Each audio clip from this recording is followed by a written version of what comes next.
और हम यहाँ पर है Holi spirit part 3 lesson number 7 में।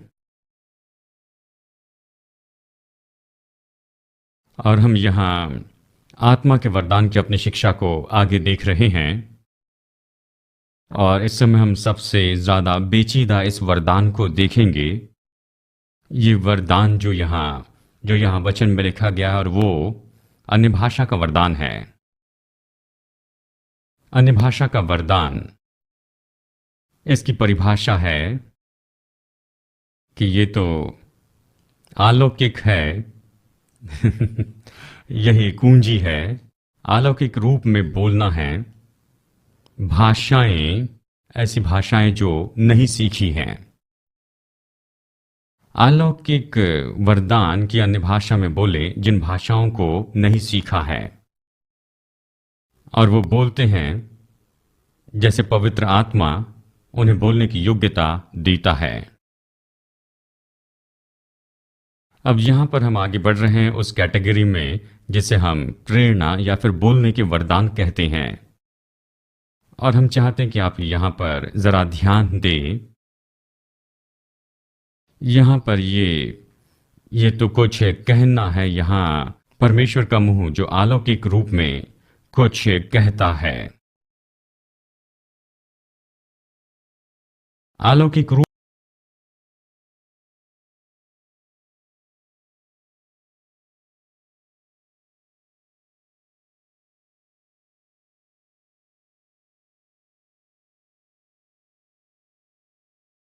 में भाषाएं बोलना जो उस व्यक्ति ने सीखी नहीं है,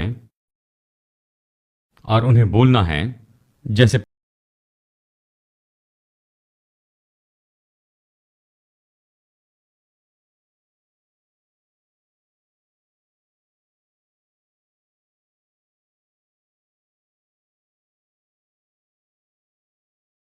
पवित्र आत्मा उसे बोलने की योग्यता देता है। ये तो अलौकिक उच्चारण है जो कि विश्वासियों को दिया जाता है, और जिस व्यक्ति को दिया जाता है वो व्यक्ति इससे नहीं समझता। अब इस स्टडी में हम यहाँ पर इस पूरी बात को देखेंगे जो कि अन्य भाषा में बोलना ज़रूरी नहीं कि अन्य भाषा का वरदान हो। हालांकि ये उसमें जुड़ा है, लेकिन मैं सोचता हूँ कि पूरी बात को हम देख लें ताकि हम सब इसकी समझ को प्राप्त कर लें। और इसलिए जैसे हम इसे शुरू करते हैं, मैं सोचता हूँ कि हम इसे यहाँ इसके उद्देश्य को देख लें, व्यक्ति के लिए जो वरदान है। अब यही कारण है कि मैं इसका वर्गीकरण कर रहा हूं कि ये एक व्यक्ति के लिए अलग वरदान है, क्योंकि ये परमेश्वर के द्वारा दिया वरदान है। और आशा करता हूं ये लेसन खत्म होने के पहले आप इसके फर्क को देखेंगे। और इसमें सबसे पहली बात जो हम देखेंगे वो ये है कि ये तो बस आपके व्यक्तिगत उपयोग के लिए है,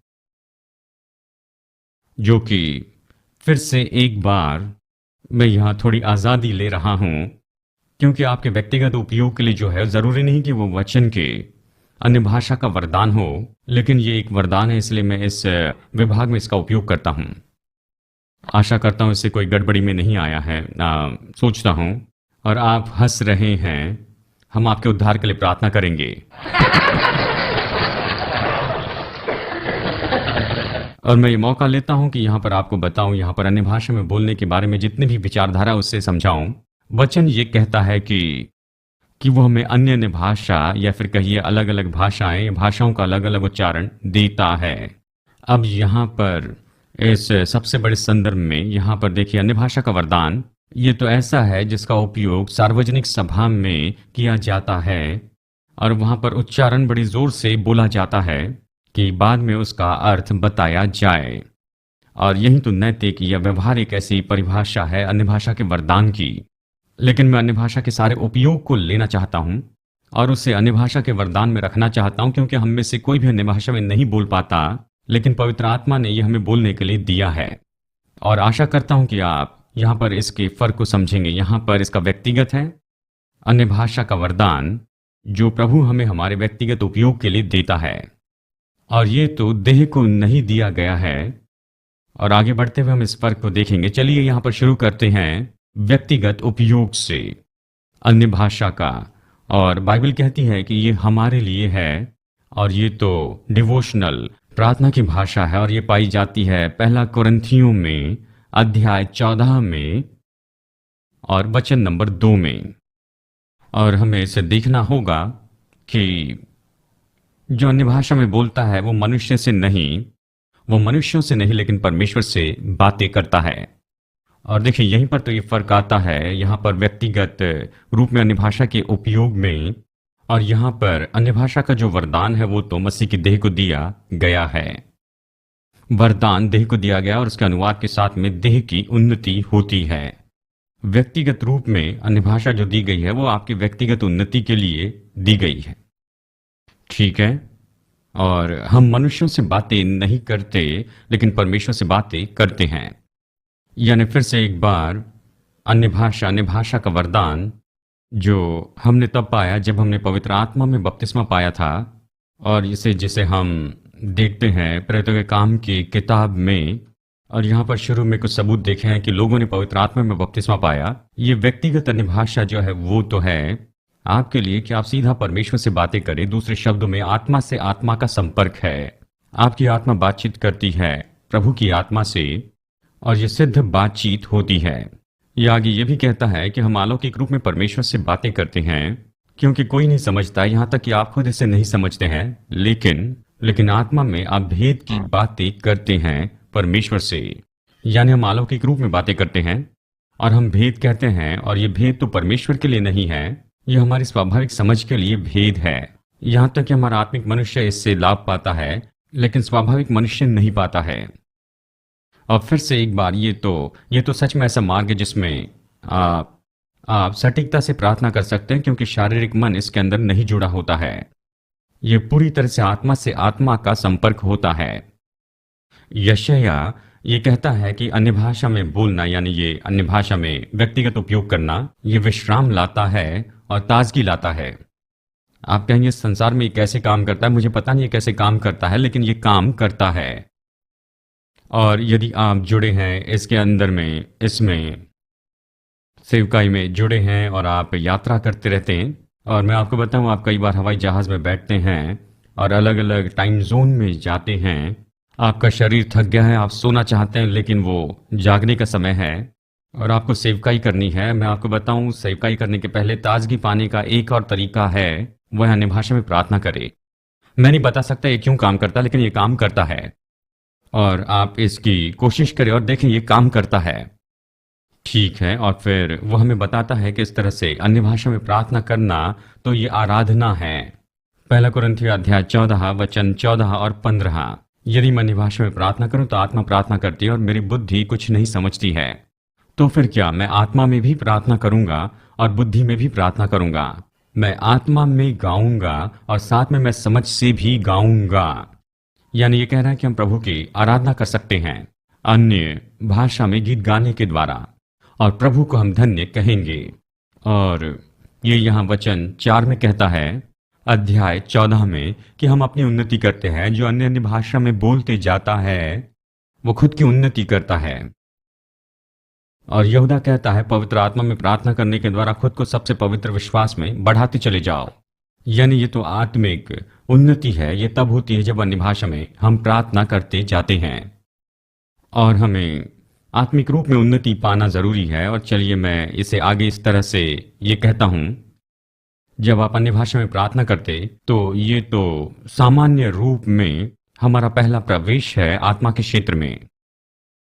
ये तो पहला सामान्य रूप में तरीका है कि हम आत्मा के क्षेत्र में प्रवेश कर सकते हैं। और ये तो इस भाषा के द्वारा है जो हमारी आत्मा के द्वारा आती है, और हम जानते हैं कि हम आत्मिक क्षेत्र में हैं क्योंकि यहाँ पर हमारा मन और हमारी जो बुद्धि है वो काम नहीं करती है और हम पूरी तरह से ये आत्मिक होता है। यानी ये तो आत्मा की पहचान है। और अन्य भाषा में प्रार्थना करना ये तो द्वार खोलता है कि ये दूसरे सारे वरदान जो है वो हमारे द्वारा बहते जाएं। जब आप अन्य भाषा में प्रार्थना करते हैं अक्सर परमेश्वर आपको बुद्धि की बातें देता है, या ज्ञान की बातें, या आत्मा की परख, या कोई भी वरदान। जैसे हम अन्य भाषा में प्रार्थना करते हैं, इसमें प्रवेश करते हैं इस आत्मिक क्षेत्र में, तो ये द्वार खोलता है परमेश्वर की योग्यता की हमसे बातें करें कि हम दूसरे भी वरदान में काम करते जाएं। और बाइबल कहती है जब अन्य भाषा में हम प्रार्थना करते हैं तो हम उसे पहले धन्यवाद देते हैं। अब ये जो है ये तो हमारे व्यक्तिगत उपयोग के लिए है। अब आगे मैं बताना चाहता हूं यहां पर अन्य भाषा के वरदान के बारे में जो देह के लिए है। और ये तो शायद हम यही तो देखेंगे अध्याय 12 वचन 10 यहाँ पर वरदानों की सूची में। और दिलचस्प बात है कि इसे कहा गया है करिस्मटा। करिस्मटा इसी शब्द से करिस्मेटिक शब्द आता है, यहीं से हमें शब्द मिला है कैरिस, और यही तो हमारे स्कूल का नाम है। और ये ग्रीक शब्द जिसका मतलब है अनुग्रह है। करिस्मटा मतलब अनुग्रह के वरदान। और यहाँ पर पहला कुरिन्थियों में जो लिखा गया है वो तो उसके 9 प्रकटीकरण दिए गए हैं। और वचन 10 में वो कहता है कि वो दूसरे को देता है अन्य अन्य भाषाएं या नाना प्रकार की भाषाएं। और फिर पहला कुरिन्थियों अध्याय 14 कहता है कि ये वरदान तो देह को दिया गया है। वचन 26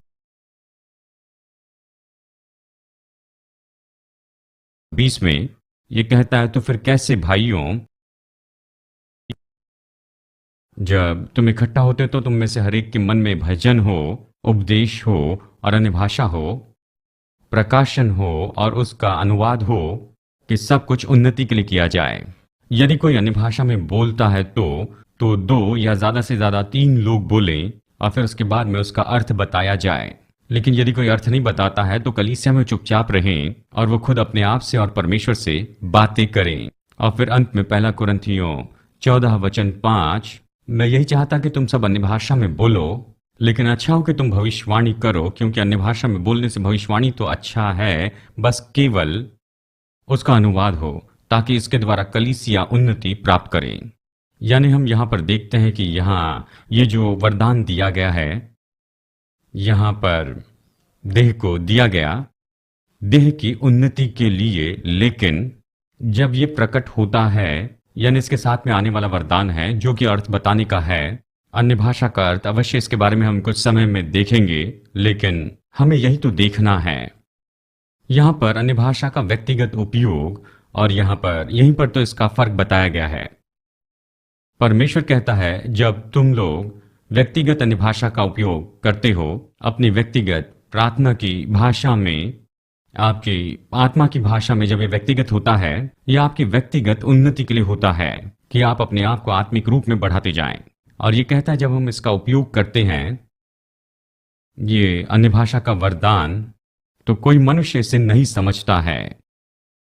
अब यहीं पर तो थियोलॉजियन जो यहाँ पर देखते हैं प्रेरितों के काम की किताब को और कुरिन्थियों की किताब को, और वो हमेशा इसका अर्थ बताना चाहते हैं जैसे ये भाषाएं हैं, विदेश की भाषाएं हैं। आप उनके कुछ साधन देख सकते हैं और पेंटिकोस्ट के दिन का उदाहरण के रूप में उपयोग करते हैं।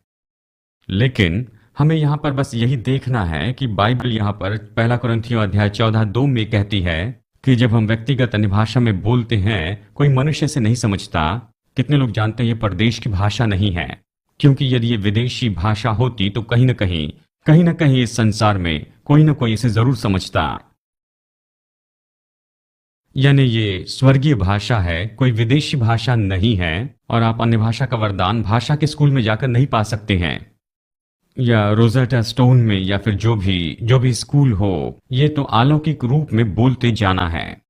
और जब आप व्यक्तिगत रूप में, ये आपके व्यक्तिगत उन्नति के लिए है, यह आपकी आत्मा परमेश्वर की आत्मा से संपर्क करती है ऐसी भाषा में जिसे केवल आत्मा ही समझ सकती है। हम मनुष्य से बात नहीं कर रहे, प्रभु से बातें करते हैं। इसलिए लोग आकर कहते हैं खैर आप अन्य भाषा में जो कह रहे थे आपका मतलब क्या था? मैं मनुष्य हूं, मैं इसे नहीं समझता, लेकिन परमेश्वर समझता है। मैं आपसे बातें नहीं कर रहा था, प्रभु से बातें कर रहा था।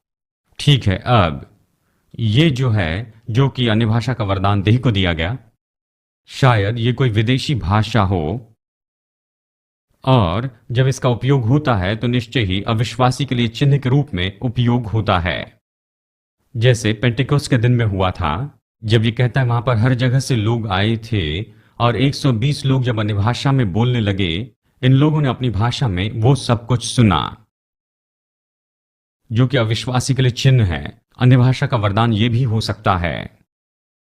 अब यहाँ पर एक व्यक्तिगत उदाहरण आपको बताता हूँ। मेरे एक दोस्त है जो कि एक पास्टर हैं, पेंटिकॉस्टल फुल गॉस्पल चर्च के, लेकिन वो खुद को बहुत ही सुरक्षित रखते थे और मैं इसके बारे में उनसे बहुत से सवाल पूछता था, क्योंकि इससे उनकी सभा में कोई फर्क नहीं होता। यदि अन्य भाषा में संदेश हो तो वो तुरंत ही उसका अर्थ मुझे बताते थे, मतलब ऐसे ही। जिस समय अन्य भाषा खत्म होती उनके पास में अनुवाद होता था। मैंने कहा यह तो बहुत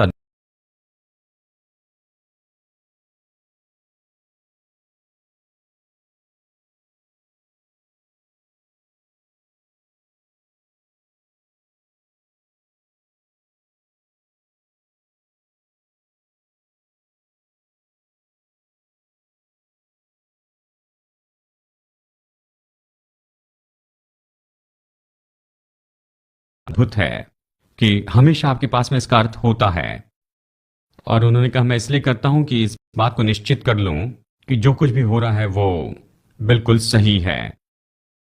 और उन्होंने कहा मैं मौका नहीं लेना चाहता कि कोई और खड़े रहकर कुछ भी कह दे और उन्हें रास्ते से भटकाए, और इसलिए कलीसिया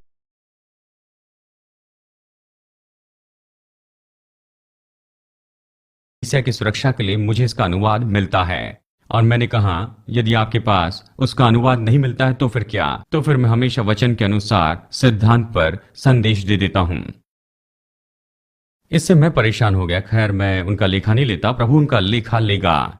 लेकिन एक दिन उनकी सभा में, और ये मेरे बदलाव का समय था, जिस समय मैं बैप्टिस्ट से निकल रहा था या सोच रहा था कि बैप्टिस्ट से निकल रहा हूं, और सोचा मैं असेंबली ऑफ गॉड में जुड़ रहा हूं, इसलिए मैं और उनके कलीसिया के लोग हमेशा मिलते थे।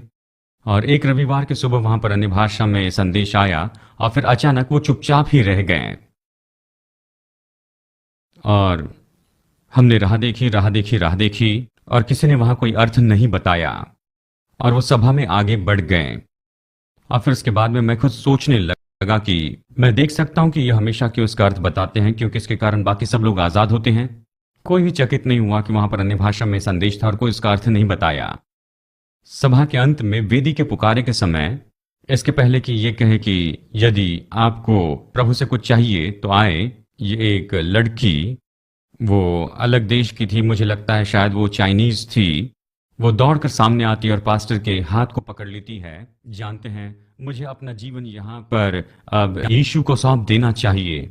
और फिर उन्होंने इस तरह से कहा, परमेश्वर की स्तुति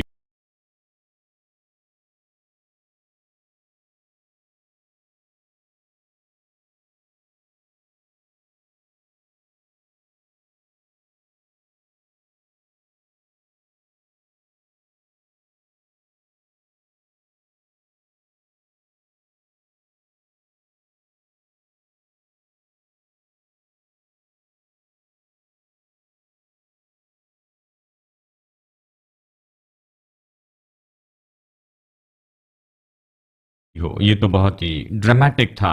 और उन्होंने कहा वो बहन जो पीछे हैं, इस सभा में पहले सीधा मुझसे बातें कर रही थी मेरी चीनी जाति की भाषा में।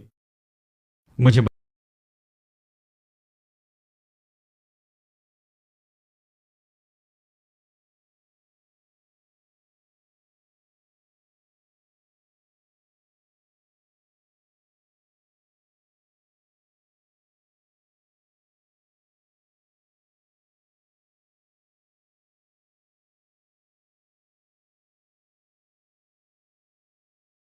बता रही थी कि मुझे अपना जीवन यीशु को देना है और वही मार्ग, सत्य और जीवन है। और उसने कहा मैं आपके संदेश के खत्म होने की राह नहीं देख रही थी कि मैं आकर उसे स्वीकार करूं। खैर, उसे राह देखने की जरूरत नहीं थी, लेकिन वो संदेश जो अन्य भाषा में था वो अविश्वासी के लिए मानो एक चिन्ह था, क्योंकि जिस बहन ने वो संदेश दिया वो नहीं जानती थी कि चीनी जाति भाषा कैसे बोले। यानी हमें समझना होगा कि कैसे परमेश्वर अलौकिक रूप में इस वरदान का उपयोग करता है कि लोगों पर अलग तरह से प्रभाव डाले। मैं सोचता हूं मैंने आपको ये कहानी बताई, लेकिन मैं आपको फिर से बताता हूं, ये अच्छी कहानी है। जब जब प्रभु ने मेरी पत्नी से कहा कि हम बहुत से देशों में जाने वाले हैं, लेकिन ये जो है ये देशों में जाना नहीं चाहता था, और मैं तो खुश था कि घर में रहूं, अपने कलीसिया में पास्टर रहूं। और मैंने सोचा हम अच्छे हैं, लेकिन उसने कहा नहीं, परमेश्वर कह रहा है कि हमें जाना है। और मैं बस कहते ही रहा हाँ, हम देखेंगे। मतलब मैं नहीं जा रहा हूँ। और मैंने आपसे बताया था कि 1989 में मैं पहली बार एंड्रयू के कॉन्फ्रेंस में गया था और वहाँ पर पहली बार उनसे मुलाकात हुई। वहाँ एक और भाई से मुलाकात हुई। उन्होंने हमें बुलाया और पहली बात कही कि परमेश्वर आपको देशों में भेज रहा है। और मैं कहने लगा, ये तो बहुत ही किस तरह कहूँ, ये बार बार दोहरा कर मेरे सामने आ रहा है, लेकिन मैं नहीं जाऊंगा। और फिर उस सेशन के बाद में उन्होंने हमें लंच के लिए साथ में बुलाया और कहा मैं रशिया जा रहा हूँ। ये अक्टूबर की बात है। उन्होंने कहा जुलाई में मैं रशिया जा रहा हूँ, आप और लिंडा हमारे साथ में आइए। और लिंडा ने कहा हाँ, हम जाएंगे, परमेश्वर यही तो कह रहा है कि हम देशों में जाने वाले हैं। लेकिन मैं रशिया जाने वाला नहीं था, क्योंकि मैंने बहुत पढ़ा था कि रशियन क्रिश्चियन लोगों के साथ क्या करते हैं। आप जानते हैं, साइबेरिया में कैंप लगाए हैं। और मेरे पास ये नहीं है, मैं नहीं चाहता कि इससे किसी तरह से कोई ठोकर खाए, कोई मेरे पैर को स्टील रॉड से न मारे, इसलिए मैंने कहा मैं रशिया जाने वाला नहीं हूं। तो लिंडा ने कहा प्रभु चाहता है कि हम जाएं। मैंने कहा खैर, यदि ये प्रभु है तो वह हमें दिखाएगा। और मैंने कहा कि मैं निश्चित करना चाहता हूं, ये सच में प्रभु है, इसलिए मैं नहीं चाहता कि कोई मुझे और बताए कि हमें रशिया जाना चाहिए। और उसने कहा ठीक है। देखिए, मैं जानती थी मुझे रशिया जाने की जरूरत नहीं है, क्योंकि रशिया जाने के लिए मेरे पास में कोई पैसे भी नहीं थे। तो मैं बैठ गया। बुधवार की एक शाम के समय हमारी जो सभा हो रही थी कलीसिया में, हमारी कलीसिया की सभा में, जिसे हम बॉडी मिनिस्ट्री नाइट कहते हैं, कोई एजेंडा लेकर हम वहां पर नहीं आते हैं। हम बस वहां पर एक साथ आते हैं और फिर कोई गीत गाता है, सब लोग उसके साथ में वहां पर जुड़ जाते हैं। और उस समय वहां पर शाम को हम एक साथ जुड़े थे और अचानक अन्य भाषा में वहां पर संदेश आया। वो संदेश वहां पर बताया गया। खैर, अद्भुत रूप में वहां पर ये वरदान उस समय प्रकट हुआ। और लेकिन ये ऐसे सुनाई दिया कि ये बहुत ही गहरी अफ्रीकी भाषा में है, लेकिन उसी के बीचों बीच वो व्यक्ति जो संदेश दे रहा था अचानक हाई पिच में वो बोलने लगा। तो मैंने सोचा ओह, ये तो बिल्कुल अलग है। और संदेश देने के बाद वो भाई नीचे बैठ गया और हम उसके अर्थ की राह देख रहे थे। और अचानक एक भाई खड़े हुए कहने लगे, पास्टर ये वचन आपके लिए है। उन्होंने कहा परमेश्वर केवल आपको रशिया ही नहीं भेजेगा, और वो आपको भेजेगा, और दूसरे बहुत से देशों का नाम लिया। और फिर उसमें कुछ अफ्रीकी देश थे और दूसरे देश थे, दूसरे चीनी देश थे।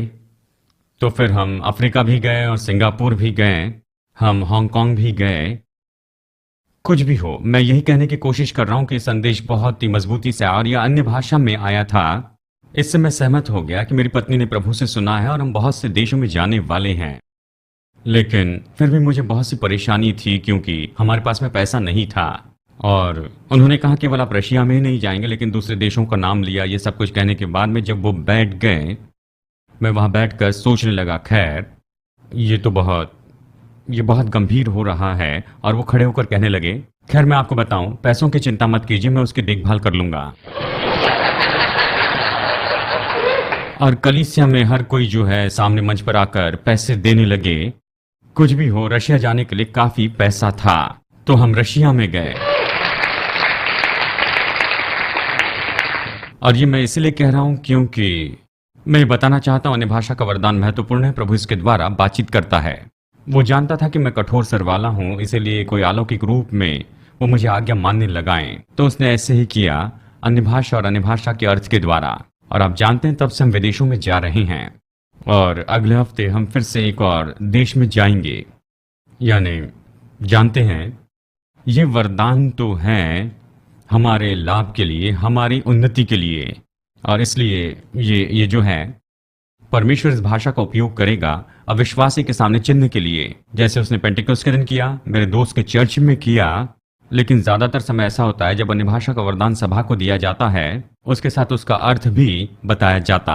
ठीक है, अब ये अन्य भाषा का अनुवाद बताना, तो ये एक और वरदान है जो यहाँ बताया गया है। और इसकी परिभाषा हम देखें, ये तो अलौकिक ऐसी घोषणा है, ये तो अलौकिक ऐसी घोषणा है, या उसका अर्थ है जो संदेश अन्य भाषा में बताया गया है। ये तो अलौकिक ऐसी घोषणा है या पूरा अर्थ बताना है उस संदेश का जो अन्य भाषा में बताया गया। चलिए एक और बार कहूं, ये तो अलौकिक रूप में घोषणा करना है या पूरा अर्थ बताना है उस संदेश का जो अन्य भाषा में बताया गया। और अंतिम लेकिन ये सबसे महत्वपूर्ण इसका अर्थ यही है कि ये नहीं है किसी तरह का ट्रांसलेशन। ये कोई ट्रांसलेशन नहीं है, ये तो उसका अर्थ बताना है। और मैंने ये बताया इसके पीछे कारण यही है कि अक्सर क्या होता है, अन्य भाषा का वरदान आता है,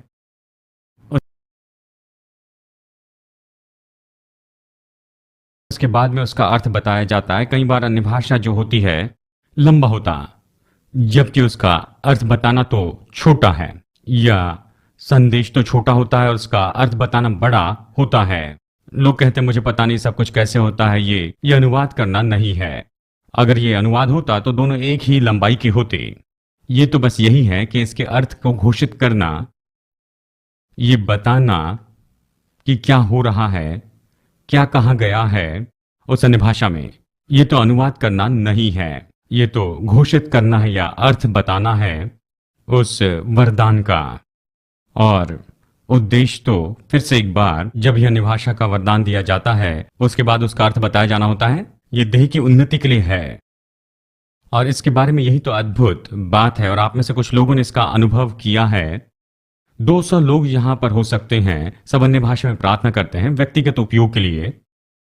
प्रभु अन्य भाषा का वरदान सभा को देना चाहता है। और यह अद्भुत है कि हर कोई जब अन्य भाषा में प्रार्थना करते रहता, सब शांत होते हैं और उसके बाद में एक आवाज कहती है। कितने लोगों ने इसका कभी अनुभव किया है? बहुत से लोगों ने। क्या यह अद्भुत नहीं कि ये इस तरह से हुआ है? कोई ऐसे नहीं कहता कि चलो हम शांत हो जाए और सुनते हैं। सामान्य रूप में सब लोग अपने आप शांत हो जाते हैं, उसके बाद में अन्य भाषा का संदेश बताया जाता है। अब हम ये जानते हैं कि यदि ये इस तरह से है और अर्थ बताना होता है तो सोचिए क्या करेगा। ये बस वही करेगा जो भविष्यवाणी करती है, जो कि उन्नति देती, उपदेश देती और शांति देती है। यानी यहां पर अन्य भाषा में आप संदेश सुनते हैं और अन्य भाषा का अर्थ होता है, कोई आकर खड़ा होता है, कहता है परमेश्वर बदला लेगा। कितने लोग कहेंगे कि ये सच्चा अर्थ बताना नहीं है? जानते हैं, हमारे चर्च में देखिए, मैंने आपको बताया था कि हमने इसे बहुत ही स्पष्ट बना दिया है कि हम लोग बॉडी मिनिस्ट्री में हैं, हर कोई योगदान दे सकता है, हर कोई खुद को खोल देता कि वरदान के किसी भी उपयोग में उपयोग किया जाए। और मैं कहता हूं बस यही एक शर्त है, उसे परखा जाएगा। कितने लोग जानते हैं कि विश्वासी की जिम्मेदारी का एक भाग है, वो ये है कि उसे हम परखते जाएं, हर बात जो सामने आती है। बाइबल कहती जो आत्मिक है वो सारी बातों को परखता है। यानी हम सारी बातें ऐसी नहीं सुनते रहते और वैसे नहीं लेते, लेकिन हम तो उसको परखते हैं। और हम उसे कैसे परखते हैं? उसे परखते हैं वचन, लिखे हुए वचन के द्वारा। क्योंकि परमेश्वर कुछ भी अलौकिक रूप में कहने वाला नहीं है जो लिखे वचन के बिल्कुल विरुद्ध में हो। लिखित वचन और आत्मा एक साथ सहमत होगी। तो मैं लोगों से कहता हूं कि आप में से हर एक व्यक्ति वरदान में काम करने के लिए बिल्कुल खुले रहें, लेकिन जान ले आपको परखा जाएगा। आप चकित होंगे, जो लोग अपने मकसद से कहना चाहते हैं वो सब टल जाते हैं। हमारे शहर में एक बहन थी जो कि पेंटिकॉस्टल फुल गॉस्पेल चर्च में जाती थी। हमेशा अन्य भाषा में एक ही संदेश होता था, एक ही संदेश नहीं था, लेकिन वो चाहती थी सब उसकी ओर ध्यान दें। और देखिए, मैंने उन्हें दूसरी सभा में देखा तो मैं जान रहा था कि क्या होने वाला है। पहली बार वो कहने के लिए खड़ी हुई, मैंने कहा रुक जाइए, आप बैठ जाइए, ये प्रभु से नहीं है। और वो वहां पर बहुत ही शोकित हुई, जो साबित करता है ये प्रभु से नहीं है। आप जानते हैं, यदि हम ईमानदार हो और हमें कुछ कहने के लिए दिया जाए, हम विश्वास करते हैं कि प्रभु ने ये दिया है, और यदि सही नहीं तो सही होना चाहता हूं। ठीक है, अगर मैं आत्मा में कुछ गलत करता हूं और कोई मुझे सुधारता है तो इसके लिए मुझे बुरा नहीं लगना चाहिए। हमें ये बात समझना है, जब भी कोई आत्मा में होकर कुछ कहता है तो निश्चय हमें वहां पर उसे परखना ही है और जान लेना है कि ये परमेश्वर की ओर से है या नहीं, और यदि ये प्रभु से है तो उसकी ओर ध्यान देना चाहिए। आमीन। और इस तरह से हमें इस बात को समझना होगा, हमें लोगों को काम करने के लिए आज़ादी देनी चाहिए, लेकिन साथ ही हम लोगों को ऐसे भागने नहीं दे सकते जैसे चाहे वो कहें और फिर सभा में गड़बड़ी लाए। इसीलिए प्रेरित पौलुस तो कुछ निर्देश देता है जो कि आत्मा के वरदान के उपयोग के लिए हैं। अब देखिए, उसने व्यवस्था नहीं दी है। जब वो कहता है जब कोई अन्य भाषा में बोले तो केवल 2 या 3 ही लोग बोलें, इसका यह मतलब नहीं कि चौथा आदमी भक्तिहीन व्यक्ति होगा। इसका मतलब ये तो एक मार्गदर्शन है जिसका हमें अनुकरण करना होगा। और यदि 3 या फिर 4 लोग हैं तो वो ये नहीं कह रहा है कि परमेश्वर की ओर से नहीं है। उसका बस कहने का मतलब है कि कुछ मार्गदर्शन हो और पूरी सभा का समय उसमें न जाए जहां लोग खड़े होकर अन्य भाषा में ही बोलते रहें। वो हमें मार्गदर्शन दे रहा है कि कैसे इन वरदानों का उपयोग करें। और इसका सारांश यही है कि ये सब कुछ जो भी करना है वो बिल्कुल क्रम में होना चाहिए। और साथ में वो आगे ये भी कहता है कि भविष्यवक्ता की आत्मा तो भविष्यवक्ता के वश में होती है। यानी यदि कोई खड़े होकर कुछ भी बोलने लगता है तो फिर, और अगुवे अगर कहते हैं जरा रुकिए, रुक जाइए, और वो कहते हैं मैं तो इसे नहीं समझ सकता, तो जान ले ये परमेश्वर से नहीं है। क्योंकि परमेश्वर आपकी इच्छा के ऊपर हावी होकर जबरदस्ती आपसे कुछ नहीं करवाएगा जो आपको नहीं करना चाहिए। और भी कुछ जब ये कहता है कि जब आपके पास में अन्य भाषा में संदेश है, आपको ये जानना होगा इसके पहले कि आप बताएं वहां पर कोई उसका अर्थ बताएगा क्या। चलिए मैं बताऊं ये कैसे काम करता है।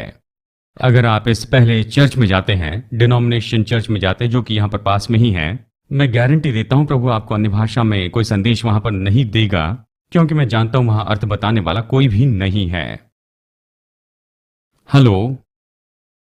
लेकिन जानते हैं इस तरह की यहां पर की सेटिंग में अन्य भाषा का वरदान आ सकता है और हम बड़ी आजादी से इसे बता सकते हैं। जानते क्यों? क्योंकि उसका अर्थ बताने वाले होते हैं। और देखिए ऐसे मौके हैं जब भी परमेश्वर अन्य भाषा का वरदान देना चाहता है तो हो सकता है, पता नहीं कि कितने हो। चलिए इसे एक उदाहरण के रूप में हम उपयोग करते हैं। पता नहीं यहां पर कितने लोगों को प्रभु उपयोग करना चाहेगा, लेकिन केवल 10 रहे और 9 का प्रभु उपयोग करना चाहे तो शायद आप कहने के लिए बड़े घबराएंगे,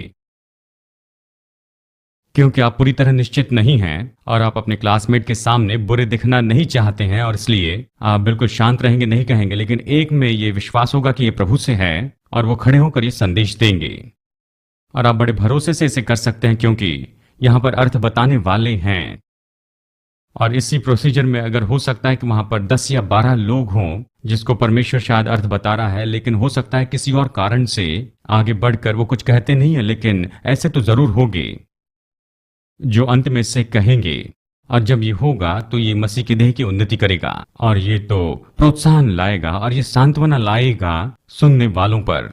और इसलिए जरूरी है, हमें जरूरी है, और जैसे मैंने कहा आपको ऐसे वातावरण में होना है जो इसकी अनुमति देता है। और आप अविश्वासी कलीसिया में नहीं जा सकते और अन्य भाषा में संदेश नहीं दे सकते हैं क्योंकि इससे वहां बस गड़बड़ी होगी। लेकिन जानते हैं यहां ये इस बात पर आधारित है कि कौन उस सभा का इंचार्ज है। देखिए दूसरे शब्दों में, जब मैं क्लास में सिखा रहा हूं तो इस क्लास में मैं मुख्य व्यक्ति हूं, और अगर मैं कहूं आइए हम खड़े हो जाए और अन्य भाषा में प्रभु की आराधना करें तो हम बिल्कुल क्रम में उठकर इसे करेंगे। और अगर दूसरे इंस्ट्रक्टर आए हैं और उसके साथ में आप उतने आराम से नहीं हैं तो अच्छा है कि आप इसे न करें। और मैं इसमें बड़ा आराम से रहता हूं। जब भी हमारे पास मौका होता है कि हम इसे करें और अन्य भाषा में संदेश होता है तो मैं कहता हूं आप जरूर बताएं, या कोई भी वरदान हो जो काम करे जब हम उस वातावरण में हो। खैर मैं मानता हूं उसके निर्देश जो कि मेरे ऊपर में हैं और मुझे इस क्लास में सिखाने वाला होना है। जरूरी नहीं कि इस क्लास में मैं प्रैक्टिस करते जाऊं। और फिर ऐसा दिन आएगा जिस दिन हमें किसी समय की सीमा में फिट नहीं रहना होगा। हम बस इन वरदानों में काम करते जाएंगे, इसमें आज़ादी होगी। अब यहाँ चैपल के समय में वो तो अच्छा समय है कि वहां पर वरदान काम करने लग जाएं, लेकिन आपको देखना होगा कि उसके इंचार्ज कौन है उसके पहले कि आप वहां पर कुछ कहने लगें। जानते हैं पास्टर के रूप में मैं आपको ये एक अपना व्यक्तिगत अनुभव बताता हूं। मैं कभी किसी सभा में जाता और बस पहले से ही मैं ये जानता था कि क्या यहाँ पर कोई वरदान का प्रकटीकरण होगा और मैं उसके लिए जगह तैयार करता। मैंने सभा को उसके लिए भी तैयार किया है क्योंकि मैं अपनी आत्मा में जानता था कि यहाँ पर वरदान प्रकट होंगे। पास्टर के रूप में मैं ये विश्वास करता था प्रभु हर एक सभा में बातें करना चाहता है, और इसलिए हमने आत्मा के वरदान को केवल रविवार शाम के लिए बंधा नहीं रखा। ये रविवार सुबह हो सकता है, और एक से ज्यादा बार ऐसा हुआ है जब परमेश्वर की आत्मा ने पूरा अधिकार कर लिया किया और उसने संदेश दिया, भविष्यवाणी, अन्य भाषा का अर्थ, ज्ञान की बातें, बुद्धि की बातें, और मैं बस वहां उसे क्वायर डायरेक्टर के जैसे डायरेक्ट करते रहा और वही हमारी सभा हो गई। और सच में ये बहुत ही अद्भुत है। यदि आत्मा ऐसे करती है तो एक साथ फिट होता है, ये एक साथ जुड़ता है, इसमें संदेश होता है जो पूरी सभा के लोगों को बताया जाता है। परमेश्वर अद्भुत परमेश्वर है और आत्मा के वरदान तो बहुत अद्भुत है हमारे लाभ के लिए, हमारी उन्नति के लिए। और इससे मैं दुखी होता हूं कि बहुत से लोग ऐसे नहीं, जैसे मैं कहूंगा कि आत्मा से भरे हैं। Pentecostal, word of faith, full gospel church तो इसे नहीं होने देते। ये बहुत कम होता है और फिर भी मैं विश्वास करता हूं प्रभु स्कूल में लोगों को तैयार कर रहा है जो वहां पर बाहर जाएंगे, जो कलीसिया के पास्टर होंगे और पवित्र आत्मा को अनुमति देंगे कि वो कलीसिया में काम करें और पवित्र आत्मा की अगुवाई में काम करेंगे और अपने रूटीन में ऐसे फंसे नहीं रहेंगे। अब एक बार फिर से देखिए, मैं यहां पर आता हूं और मैं विश्वास नहीं करता कि पवित्र आत्मा उल्लंघन करता है उन बातों का जो आपके ऊपर के अधिकारियों ने आपको करने के लिए कहा है। यानी मुझे बस यहां पर जानकारी देना, इसलिए ये तो सही क्रम में नहीं होगा अगर मैं आकर कहूं कि आज मैं कुछ नहीं सिखाऊंगा, बस हम पवित्र आत्मा में उड़ते जाएंगे। ये मेरे अधिकारी के विरुद्ध में जाना होगा जिन्होंने मुझे सिखाने के लिए कहा है कि मैं आकर पाठ सिखाऊं। क्या आप मेरी बात समझ रहे हैं? लेकिन यदि मैं किसी सभा का मार्गदर्शन कर रहा हूं और वहां पर कोई भी निर्देश नहीं है कि ऐसे ऐसे ही करना है, तो मेरे पास आजादी होगी कि मैं पवित्र आत्मा के बहाव में बहूं और जो कुछ भी वो कहता है वही करते जाऊं। हमें ये समझना होगा कि परमेश्वर चाहता है कि ये सभ्यता के साथ और क्रम में होता जाए।